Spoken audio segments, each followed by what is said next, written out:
Hey everybody, welcome to the video. We are going super speedway racing this weekend at Talladega Super Speedway for the Geico 500 on Sunday, April 24th, and I am super excited for this race. If you guys know me, you've been around the channel for quite some time. I love short tracks and I love plate races, and we have Talladega on tap, so it should be a fun one because you never really know what to expect from Talladega. Now, one thing you can expect is chaos. Now, there may or may not be a massive wreck that wipes out half the field, but either way, there's always the chance for it. Now, the spring Talladega race is typically the most calm of the bunch, but still there is typically always plenty of wrecks and mass carnage, and we should certainly plan for that. Now, I will tell you right now, if anyone tells you they know exactly what's going to happen here at Talladega, they are straight up lying to you. No one has a clue what's going to happen. But as far as DFS purposes go, we can create laps in an optimal fashion to set us up for some success. So we're making some educated guesses this weekend, but the way you build lineups is going to be very important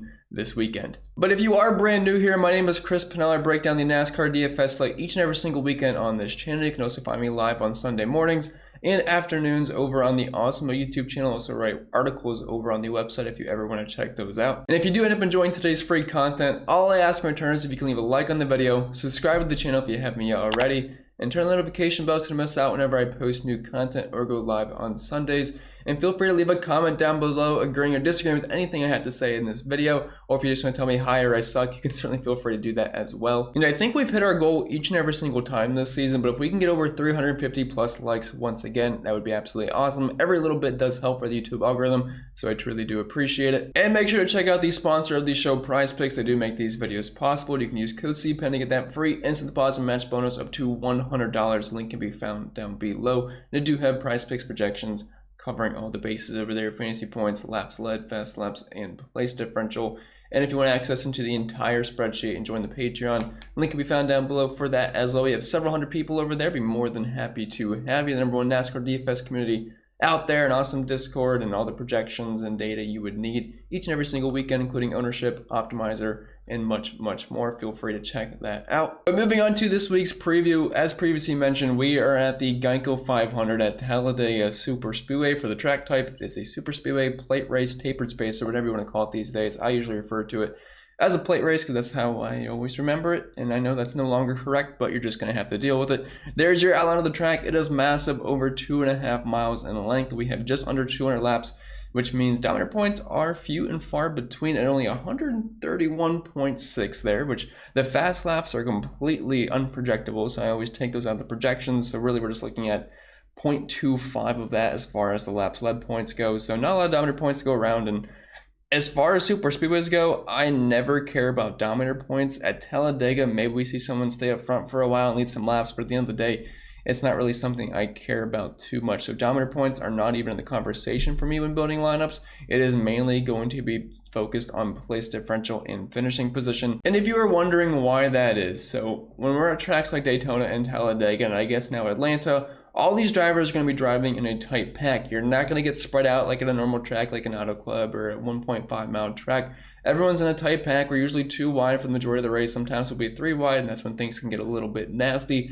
But one slight error, one aggressive block can take a car turning into the wall and taking out half the field with them. This is known as the big one. And when these big ones happen, some of these drivers that get caught up in the mess, typically starting close to the front, they're ending the day with -20, 30, and close to -40 DraftKings points. And the drivers in the back that were just kind of hanging out, they move on from 30th to 40th place to like around 20th place, and they're absolutely killing it. Even if they were the first ones to wreck out, we're talking about a very safe floor compared to the other guys starting up front. So say someone starting in 40th happens to be the first guy that wrecks out, we're still talking like 0 to 4 points. I forget exactly what it is. Meanwhile, the guy starting third that happens to be the first guy that wrecks out and finishes around 40th place, we are talking negative close to around 30, 40 DraftKings points. So stacking the back has always been the safest way to go. And if you are playing cash games, I am strictly sticking to guys starting in the back. There is no need to try to chase some upside for drivers starting around mid-pack. Just stack the back, move on in cash games. As far as tournaments go, I am willing to take some shots starting closer to the front, and usually my breakdown is around 0 to 2 drivers starting inside the top 12, 0 to 3 drivers from drivers starting 13th through 24th, and then 25th on back. I'm usually around 3 to 6 drivers per lineup, so that's how I usually build my own. So if you want to completely copy that, I think that's totally fine. It's been a pretty good strategy most races, and that's what I'm going to be doing again this weekend. So hopefully that helps you get the gist of it. And if you're wondering why fast laps are completely random, it's because they're drafting off of each other, so anybody can really have the fast laps. So I just completely removed them from projections because at the end of the day, I think they're pretty noisy and not something I would really want to focus on. And before we move on to driver by driver, make sure if you want to join the DraftKings contest that I host each and every single week, either comment your DK's name down below or hit the pinned comment. The link's going to be in there, and you can join the league. It's going to send you an auto invite each and every single week. I think we're already at around 100 some people, so not many spots left, but if you have yet to join the league, make sure you join in. You can win prizes, and I usually try to give a shout out on the channel if I end up remembering the screenshot. And if you are wondering when the live stream is this weekend, I am planning on going live around 11 a.m. Eastern, so come in, hang out, ask me all the questions you want. Just usually a good time before the race starts to talk to you all and break down the slate and answer any questions you may end up having. And moving on to the driver by driver breakdown portion, I did pre-record the other stuff, so qualifying just ended, so this is my first time looking through the entire slate, so we're going through it together, my first reactions to the entire slate. Obviously I'll have the more up-to-date info over on the Patreon and then the live stream tomorrow. But we're going through this together, so let's strap in and have a good time because I love breaking down super speedways. But up top, we have Ryan Blaney, $10,500. He is starting in 22nd, so it looks like we have some good place differential here. The driver that's the odds-on favorite to win this race opened up at plus 1,000. Not sure if that is updated since, but Blaney is going to be a very popular play. And as I always say, everybody and anybody has an equal chance of wrecking here at Talladega or Daytona. I always tend to view Talladega a little bit more tame, especially in this spring race, so I don't mind going a little bit closer to the front than I would normally. Like starting in 22nd at Daytona is pretty scary. Starting 22nd at Talladega definitely makes me feel a little bit better than it would at Daytona. But looking at the numbers, Ryan Blaney absolutely crushes here. He's got the best average finish, second best running position, only behind his old teammate Brad Keselowski, one of the best drive ratings, has 2 wins, several top 5s, always seems to be in the top 15, and some of the most laps led per race. And look at the past 11 races at super speedways. Average finish of 10.1, one of the best running positions, 3 wins, 7 top 10s, and 5 top 5s. I see no reason not to like Blaney besides high ownership, and I will have the ownership projections posted in the optimizer this afternoon or later this evening. And the most important thing heading into super speedways is the ownership projections, because yeah, everyone's got projections for this and they're fine. I do create median projections for this, but everyone's within like 10 to 15 points. So really the whole entire thing is just trying to figure out what the field's going to do and trying to get different from the field and still create some pretty good lineups. That's kind of my main thing when it comes to super speedways. Dropping down to his teammate Joey Logano, $10,300. He is starting in 13th, so definitely several spots ahead of Ryan Blaney, which does make him a riskier play. But if I had to pick 2 people to win this race, Blaney and Joey Logano are at the top of my list. They're both just absolutely excellent super speedways. Joey Logano seems to get caught up in the mess way more often than Ryan Blaney, so I guess I would say he's definitely a bit riskier in that aspect. Plus, he's starting in 13th, so there's definitely not as much place differential to be had. But like I said at Talladega, I'm willing to take some shots at guys starting closer to the front, and Joey Logano starting in 13th. There's still enough place differential upside to make that work. Like if he finishes inside the top 3 or ends up winning the race with some laps led, he can certainly find himself into the optimal lineup. And I mean, it's hard to find a better driver than Joey Logano besides Ryan Blaney at super speedways. He's averaging the most laps led here at Talladega the past 6 races. And if you look at the past 11 races, average running position of 11.2, which is slightly better than his teammate Ryan Blaney, the best driver rating.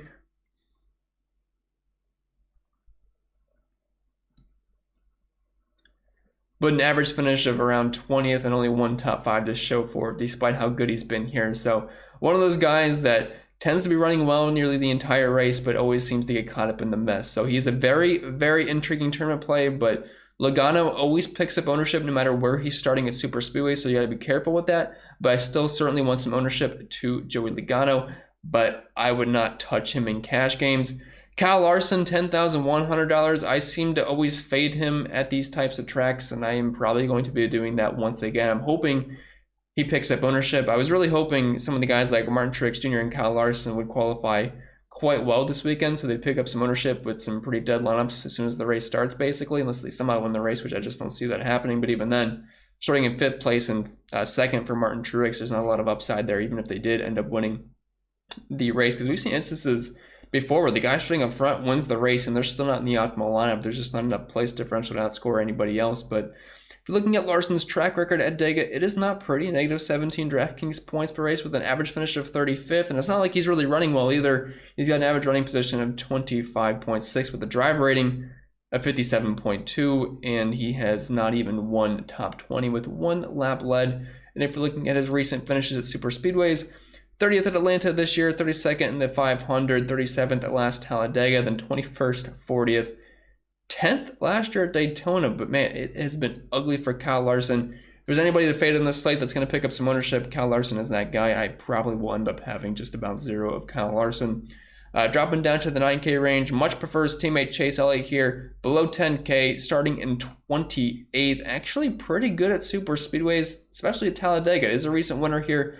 2 top 5s, 3 top 10s, some overall pretty solid numbers, but it's all about where he's starting in 28th. He's going to be a very popular place differential play. I have obviously not yet ran my projections or ownership, but I think there's a decent chance that Chase Elliott could end up being the highest owned driver on the slate. But I think that is for good reason, but always got to keep in mind, if he wrecks, you're going to have some pretty good leverage, and this is the best kind of track for it. So if you're ever going to fade high ownership, tracks like Daytona, Talladega is the best way to do it. But if you're playing cash games, Chase Elliott definitely at the very top of the list here. Tyler Reddick, $9,700, starting in 10th, seems a bit expensive for him at a super speedway, but like I say, prices do not matter here whatsoever. Leave as much salary on the table that you want. But by the way, let's pour one out for Tyler Reddick. I feel so bad for him after last weekend. He had that race won, and Chase Briscoe ruined his dreams in the last lap. Just absolutely sucks for him. Kyle Busch backed into one as much as he talked about Alex Bowman doing that. But Reddick's an interesting tournament play. He's probably going to have ownership just because of how good he's been so far this year, which starting in 10th place does not get me too excited. He does have a couple of top 10 finishes here at Talladega. But man, the past 3 races of super speedways, and really 4 out of the last 6 have not been too kind to him. 20th at Atlanta, 35th at Daytona, 39th at Talladega. Nice little stretch there, 6th and 7th, then 27th at Daytona. Reddick's one of those guys that's probably going to cause the wreck, to be honest. I'm not a huge fan here. I'll have like a little sprinkle of Reddick just because he's starting 10th, and if he wins the race, I'll want him. But the only way I'm playing him is just a few lineups and hoping he wins. Outside of that, not super impressed with wanting to play Reddick. Probably is not going to project too well. William Byron, $9,600. He is starting in 8th, and he's actually pretty good at super speedways when he's not wrecking out, which I know you can say for a lot of people, but he is like, when he doesn't wreck, he's finishing around the top 5. Obviously, when he wrecks, he's finishing about dead last. Starting in 8th, kind of the typical territory for William Byron, starting inside the top 10 at a plate race. But he did win the most recent one at Atlanta, kind of the makeshift super speedway where we weren't really sure what to expect, but it was pretty chaotic. We had some tire failures. Man, he is a very up or down driver. 38, 36, 38, 26. Then we also have first and second, and I believe he's got if you expand that even more, there's a couple of other pretty solid finishes. Starting in 8th, as good as he's been this year, I mean, he's worth some shots for sure. I think I'd rather play William Byron than I would Tyler Reddick. Actually has a pretty decent average running position here in a couple top 5s. But as you always know here at a super speedway, there's always inherent risk rostering someone starting this far close to the front. So make sure you know that. I have very limited exposure to Byron, but he's not a full fade for me.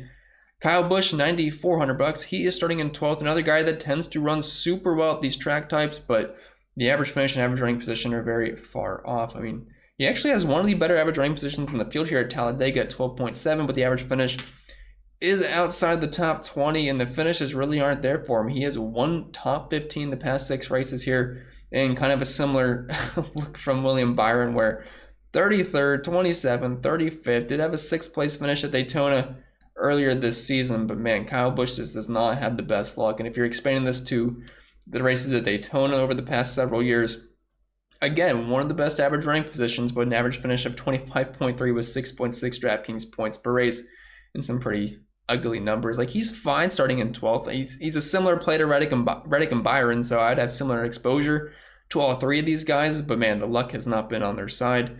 Alex Bowman, $9,200. Another guy similar to the other 3 we just talked about, where he always seems to get caught up in the wrecks. 5.5 DraftKings points per race for him. Usually starts very close to the front, but this time around, He's starting in 27th, which is going to make him a very popular play, similar to his teammate Chase Elliott. It's kind of weird to see some of these Hendrick cars starting so low because they typically qualify so well at plate races. But Bowman does have a top 5 to his name at Talladega. Does have some decent super speedway finishes, but at the same time, he's one of those guys that always seems to get wrecked where he's starting up front and finishes dead last, where it's really just going to absolutely kill his numbers. But starting at 27th, you have to have interest in Bowman, and definitely a cash game staple this weekend. Dropping down to the 8K range, we have Brad Keselowski, $8,900. He is starting in 15th, and you got to have interest in Brad any single time you're at Talladega, any single time you're at Daytona. I know we switched teams. He's no longer with Team Penske, but we saw earlier this year at the Daytona 500 that Brad Keselowski was still going to be a force to be reckoned with at super speedways. And if you're looking at his numbers at Talladega, absolutely fantastic. The best average rating position of all drivers, the best drive rating. Has a win recently, 2 top 5s, good chunk of laps led. And looking at the past 3 races, 12th, 9th, 2nd, 34th, and then 1st last year at Talladega. I believe that was the second most recent Talladega race. Bubba Wallace won the most recent one where it was rained out. But yeah, I definitely have a lot of interest in Brad in tournaments. I'm viewing him as a very similar play to Joey Logano, but he's about $2,000 cheaper, or about $1,500 cheaper. Again, pricing doesn't matter, but I definitely like both quite a bit. And before I get yelled at, I just realized I did forget about Denny Hamlin here, $9,100. Can't forget about Hamlin. I know he's been pretty forgettable so far this year, but we are at a plate race, and I mean, he is right up there as being one of the best plate racers in all of NASCAR. Before the past couple of seasons, man, he was the absolute man at these, and he still is very, very good. It just feels like Blaney's kind of overtaken the top spot, but at Talladega, he's got a win recently, 3 top 5s, 4 top 10s, good chunk of laps led. If you're expanding this to the past 11 races, 2 wins, 6 top 5s, 7 top 10s, very similar numbers to Ryan Blaney. If I had to play anybody starting inside the top 10, Denny Hamlin will probably end up being my highest owned driver, because I know there's a lot of luck involved, but some of these guys are just better than others at super speedways, and Denny Hamlin's at the very top of the list with, you know, some of these Penske drivers like Blaney and Joey Logano and old Penske driver Brad Keselowski. So can definitely get behind some Hamlin in tournaments, but certainly wouldn't touch him in cash games. Then dropping down back to the 8K range, we have Chase Briscoe, $8,800, has similar odds to win this race as Keselowski and Hamlin, which does not seem too right for me. It's a small sample size at Dega, but he's having an average finish of 12.5 and 41 DraftKings points per race, but it's not like he's going to be a force like the other drivers that we've talked about. So I think the odds are a little bit steep for Chase Briscoe. Definitely wouldn't bet on him to win at those kind of odds, but as far as DFS goes, which is what you guys care about, I think he's a fine play starting in 17th. Did finish 13th at Daytona earlier this season. We don't have a huge sample size on him. I mean, he's only been driving for 2 years in the Cup Series, but starting in 17th, as good as he's been this year, if he can keep it clean, which I know is always a tough task here at a track like Talladega or Daytona, he's fine. I mean, he's starting 2 spots further back than Keselowski. I had to imagine that Keselowski is going to carry much more ownership than Chase Briscoe, so he's certainly a direct pivot off of that chalk, and you get a little bit more PD upside. Speaking of chalk, Kevin Harvick should be pretty popular starting in 24th. He's only $8,600, and while Harvick isn't your prototypical super speedway driver that you really want to roster these types of tracks, I mean, he's still actually pretty consistent at getting good finishes. It just always seems like he starts too close to the front to be viable. But this time around, starting outside in the 20s, he has actually been pretty good at Talladega. I mean, 50% of the races the last 3 years, he's finished inside the top 10, 5 top 20s. And starting in 24th, there is certainly upside to be had here from Kevin Harvick, so I can definitely get behind him. I think if we're playing cash games, I've still got to look at these other drivers down low. I wouldn't call him a cash game lock by any means, but he's certainly on my radar for cash games. But I might not need him, because the more I look down here, there's a lot more price differential guys. So he is playable for sure. Not sure if I'm going to get there in cash games yet, though. Christopher Bell, Martin Truex Jr., you can cross them off your list. I do not play front row drivers. Not to be confused with front row motorsports, I just don't play front row drivers when it comes to super speedways. They just do not make the optimal lineup. We have seen before where the guy starting first finishes first, and they're still not optimal. So I see no reason I don't want to play Bell or Truex. Truex, I fade just about no matter where he's starting at a super speedway, let alone in the front row. So no thank you. I know they're both cheap. I hope people chase them on the front row, hoping for lap sled points, which don't mean anything here. So I will have 0 of Bell, 0 of Truex. If they somehow make optimal, I don't know what to say, but there's a very, very strong chance that they will not do that, because we've never had that happen. Bubba Wallace, $8,100. He is starting in 9th. Very expensive over on FanDuel. Has some of the best odds to win this race. Over in Vegas, I had a lot of interest heading into the race. Starting in 9th, if you wanted to play Bubba in tournaments this weekend, he was getting a ton of buzz. I know I believe NASCAR's Instagram page even posted something about DraftKings about playing Bubba Wallace this weekend. So you were not alone. He was going to be quite popular. I'm kind of glad now he's starting inside the top 10, because if you wanted to play him, this is a blessing, because his ownership definitely got chopped in half here. I'm sure he's still going to have people playing him, and he's very good at super speedways. If you're looking at the past 4 races, 13th, 2nd, 1st, and 3rd, and if you're looking at the past 11 races, I believe it's actually the 2nd most DraftKings points per race. And if you make the sample size even larger, I want to say it is the most DraftKings points per race. Average finish of 12.5 and 4 top 5s. A very good plate racer. Starting inside the top 10 makes him quite risky, but I think in tournaments you should still have some exposure. Dropping down to the 7K range, we have our Daytona 500 winner, the rookie Austin Cindric, $7,100. He's starting in 18th. We'll probably pick up some ownership because he's a cheap Penske car and he's starting mid-pack, so you do have some place differential upside there, and I will certainly have some exposure to him. I think he's a very strong tournament play, kind of viewing him similar to Brad Keselowski, just a little bit cheaper, but like I always say, pricing does not matter whatsoever. So Cindric, I assume he's going to team up with Blaney and Joey Logano at some point. They're all kind of starting frontish to mid-pack, so they shouldn't have any problem linking up, and I'm sure they'll charge to the front of the field. It's just a matter of finishing the race or not. If they finish the race, they're probably going to be top 5 contenders. If not, we will see them at the bottom, but I do like Cindric in tournaments. Ross Chastain, $7,700. He is starting in 19th. I think he's a pretty interesting tournament play. He did finish 2nd at Atlanta earlier this season, and if my memory doesn't fail me here, I'm pretty sure he was up front leading a lot of laps. Then he had the tire blow, and then it looked like he was dead. Ended up charging back to the front. Chastain, with how well he's performed this year, he's probably going to go a bit over-owned for where he's starting, so I might just end up being underweight. But man, it's tough to say that of Ross Chastain with how good he's been this year. And in the past at super speedways, he was the guy starting in the 30s that would just ride around the back all day and then grab his top 15, top 20 finish. Those are no longer the days. He is now going to be very aggressive, pushing towards the front, but his time in the Xfinity Series has definitely polished his skills here. I think he's a fun tournament play starting mid-pack. I just worry about the ownership being a little bit too high compared to his optimal probability in our sims this weekend. Ricky Stenhouse Jr., $7,600, starting in 26th. Same old story with Ricky, where he always starts, it seems like, 25th to 30th place and busts just about every single week. Even last week at Dirt, he was looking fantastic, and then things went south and he killed your day. It's just what Stenhouse is doing this year, but he's an excellent plate racer.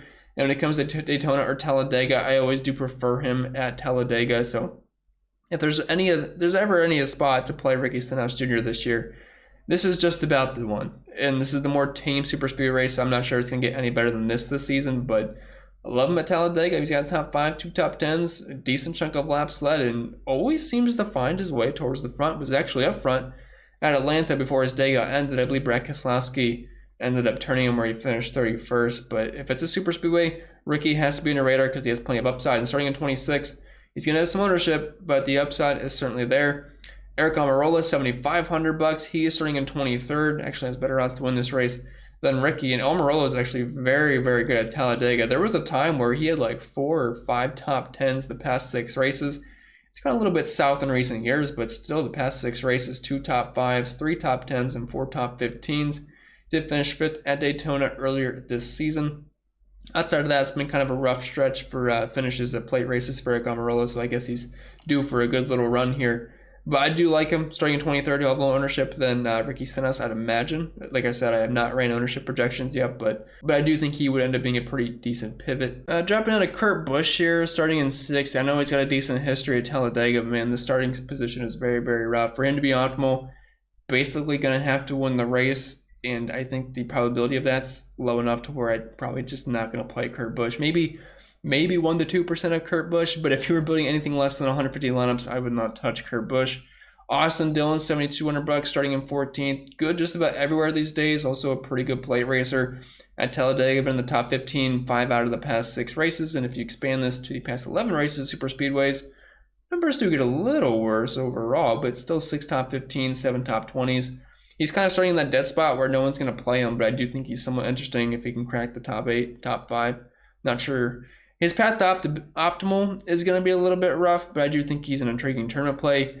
Daniel Suarez sucks at super speedways. Not going to play him starting in 4th. No thank you. You have to win and probably the stars to align and a meteor to hit the track and take out half the field for him to win or be optimal, so I will take my chances. Moving to the 6K range, we have Chris Buescher leading off for us. He is starting in 30th, and he is looking pretty prime for cash games here. We know Chris Buescher is excellent at super speedways. Looking at his numbers at Talladega, an average finish inside the top 20, average rank position inside the top 15. Has several top 10 finishes here. And if you're looking at the past 4 races for him at supers, 7th, 16th, 6th, and 2nd. Starting in 30th, if there's anything close to those numbers, he's going to be a fantastic play. If you're looking at the past 11 races at super speedways, an average finish of 13th with a running position also inside the top 15. And also 6 top 10. He's one of the better super speedway drivers in the field. Gotta love him here starting in 30th. I definitely think he is fine for cash games. Michael McDowell, $6,800. He's starting in 21st. I usually prefer him at Daytona, whatever reason it is. He has better overall numbers there, but he also has 2 top 5s at Talladega, and he had finished 3rd 2 Talladegas ago. So I have no problem at all playing Michael McDowell. He will have suppressed ownership, being priced around guys like Todd Gilliland and Chris Buescher. So no concerns there in tournaments. Do think he's a pretty good pivot right directly off of Chris Buescher. Eric Jones, another good pivot who shouldn't have too much ownership, starting mid-pack in 16th. Pretty good plate racer. I believe it was last year at Talladega where he was running very well. And he was like the only car to wreck at the end, kind of screwed me. But looking at his recent numbers here, he's got 3 top 10s the past 6 races, 2 top 5s. Yes, I know he's no longer with Joe Gibbs Racing, but equipment doesn't really matter too much at these types of tracks, and he'll be just fine in his Petty GMS car. Finished 14th earlier in the year at Atlanta. Finished 9th at Talladega's fall race last year. I think he looks pretty good for tournaments, shouldn't have too much ownership, and that's where I want to attack as far as GPPs go. Harrison Burton, $6,500. Not much to say here, not a huge sample size. Starting in 25th, he's a fine PD play, and it's about as simple as that. Daniel Hemrick is pretty much unplayable for me, starting in 3rd, so I will basically have 0 ownership on Daniel Hemrick. Just don't see a way where this works out. Yeah, if he finishes 5th, that'd be a great day for Hemrick, but he's not going to be in the optimal lineup. Todd Gilliland, $6,200. Starting at 32nd, I usually like to roster front row motorsports drivers at these types of tracks, and Todd Gilliland does check in for that. I know this year hasn't been too pretty for Todd Gilliland at super speedways, finishing 27th and 33rd, but the upside for a top 15, top 20 is certainly there. I imagine he's going to be pretty high owned, but for good reason. Starting at 32nd, not much downside there. Ty Dillon, $6,100. He is starting in 20th. I was really hoping he wasn't going to qualify this high, but I do think it makes him a little bit more appealing for tournaments because he's usually pretty popular at these types of tracks because for whatever reason, he just knows how to stay alive till the end and pick up a solid finish. Really got his numbers at Talladega. Average finish of 10.5 and 49.8 DraftKings points per race with 4 top 20s the past 6 races here. Some pretty exceptional numbers for a cheap driver. And if you're looking at the past 7 races at super speedways, we're talking 36 DraftKings points per race and average finishes at the top 20. Not a lot of people are going to play him starting in 20th place, so if you're looking for a tournament play, he is priced right in between some potential chalky drivers in Gillen and David Reagan, so I do think he's a solid pivot there. David Reagan, $5,900, starting in 36, pretty similar play to what he was at Daytona, ended up popping up in the optimal lineup, finished 8th, and he was in my man Sean's $1 million lineup. He is in our Discord, did have a lot of David Reagan. Just did pretty well in projections, and the ownership wasn't going to be super high. It was a pretty good leverage spot, and he absolutely crushed. Not sure he's going to finish 8th place again, but you don't need to finish 8th to be a good play starting in 36. If he can grab a top 20 finish, he'll be looking very good and definitely has a chance to be in the optimal lineups. I do like David Reagan, pretty good at super speedways. Justin Haley, a very good plate racer.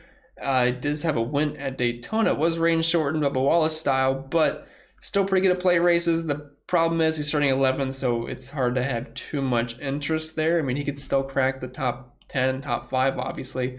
I'll have a little bit of exposure to Justin Haley, but compared to all these other guys, no one is playing him. So if you're looking for a pivot, yes, he is there, but there's not a whole lot of room for error from Justin Haley. Cole Coster starting in 29th. I mean, I don't even need to read the numbers off. These guys are just starting so far in the back in the pack that they're good plays. I think you guys realize that by now. If you want me to read the numbers off, Cole Custer at Talladega does have an average running position around 15th place and also 2 top 15 finishes. Noah Gragson, he can be a bit aggressive starting in 31st, but it's hard not to like him, especially in the 62 car. Although the last number I have, the 62 car at Talladega, he is going upside down, which I think I showed you guys in the beginning of this video. But starting at 31st, hard not to like him, certainly in play for cash games. Corey LaJoie, I always play at plate races, just always seems to kind of hang around in the back and grab his good finish at the end, and that's evident to his 40 DraftKings points per race at Talladega with an average finish inside the top 20, and finishes of 5th and 14th so far this year at the 2 plate races we've been at. And if you look at a larger sample size of 11 races, it gets even better. nearly 43 DraftKings points per race with an average finish of 15.4. Do not be afraid to play Corey LaJoie. Probably going to end up being a cash game staple for me. JJ Yaley starting in 38th. It's never fun playing JJ Yaley, but he's certainly a fine play because he's starting just about dead last, only behind, or I guess in front of Landon Castle. And average finish of 31st at Talladega, average run position of 32.3. If there is a bunch of wrecks, he'll be a fine play. If not, probably going to be stuck in the 30s. So if you're playing JJ Yaley, you are hoping for mass carnage. And dropping down to the 4K range, we're almost there. Feels like I've been talking forever. We have a lot of drivers. But Landon Castle, $4,900, starting at 39th. He is dead last. The only thing I will say about Landon Castle is that he failed tech 3 times, so he didn't get to put up a qualifying lap, so he's going to have to do a pass-through to start the race.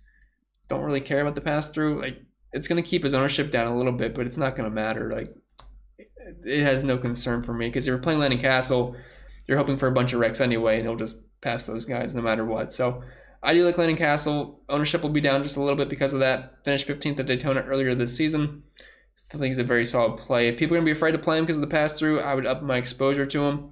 And then Biffle, Ware, McLeod, all absolute junk cars. But if there is mass carnage, these guys are always going to be in play and could gain 10 to 15, maybe even 20 spots in this race. So not going to be like 20% on Biffle, Ware, McLeod. But if you want to sprinkle them in around 5-10%, maybe a little bit more, that is fine if you think it's going to be a mass carnage race. But with that being said, I think that'll be it for the video. So I do appreciate everybody watching. Make sure to leave a like on your way out. Subscribe to the channel if you haven't already. If you want to support the channel even more, link can be found down below for the Patreon. A bunch of extra content over there. The projections, optimizer, entire NASCAR model, power rankings, Discord community, articles, much, much more. Check it out. I think you will find it quite helpful. And don't forget about the sponsor of the show, PrizePicks. They make these videos possible, and they're giving away free money with their instant deposit match bonus up to $100 if you are a new signing over there. Just use code CPEN with the link down below, or head over to prizepicks.com. But with that, I'll get out of here. I wish you all the best of luck. Super excited for the race, and I hope to see you all Sunday morning for the live stream.